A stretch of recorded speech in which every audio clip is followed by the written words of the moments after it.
Here. Hello, I'm Claire, and my question is, Hi, Claire. In regards to transgender.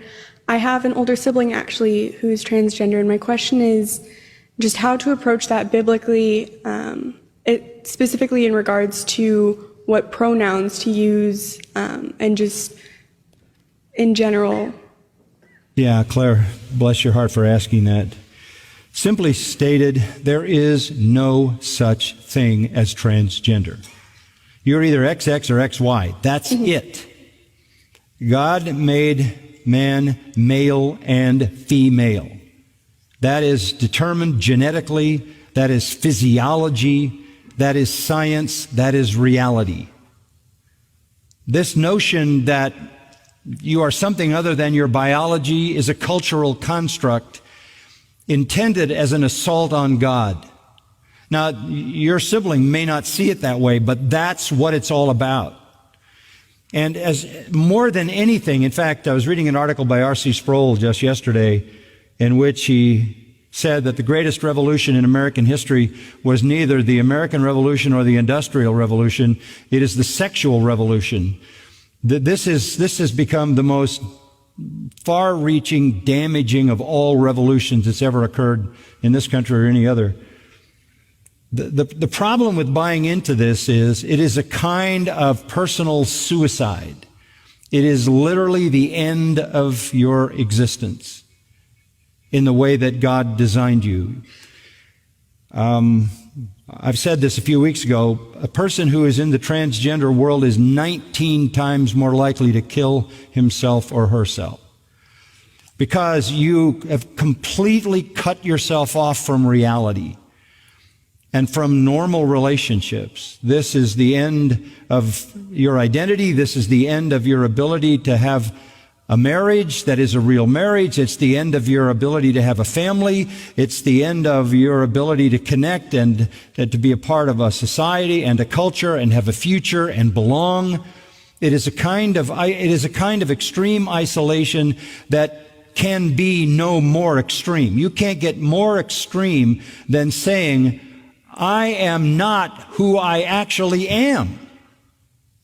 Because that becomes an utterly imperceptible identity. You literally have disconnected yourself from existence. You aren't who you are.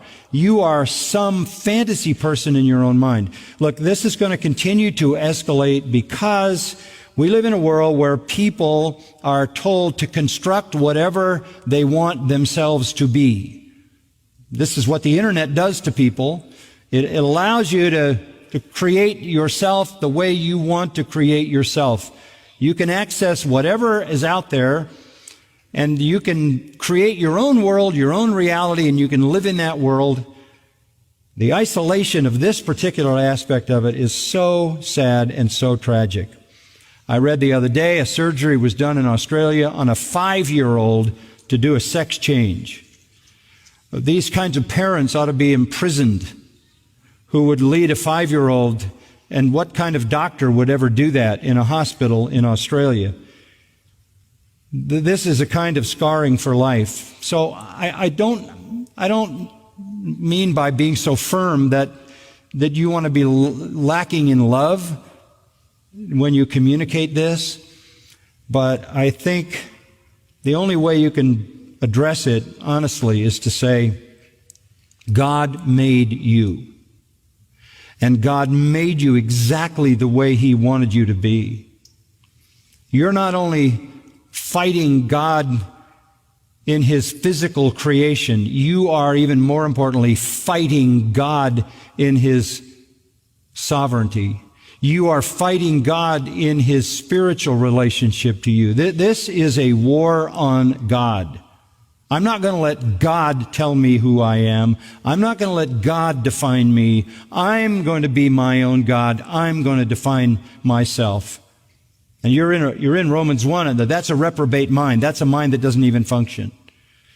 So, while saying that with firmness so you understand it, I think this has to be dealt with love and compassion, because there's some holes in the heart of someone going in that direction.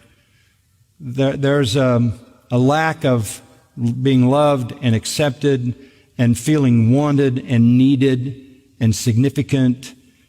So on the one hand, the reality of that lie and deception is so damaging, so destructive, so isolating, so corrupting that it needs to be confronted. But on the other hand, that confrontation can't exaggerate what already exists, which is a sense of feeling isolated in relationships. So you've got to find the fine line between confronting the error of it to protect the person and at the same time providing the love and affirmation that that person needs to be all that God would have that person be.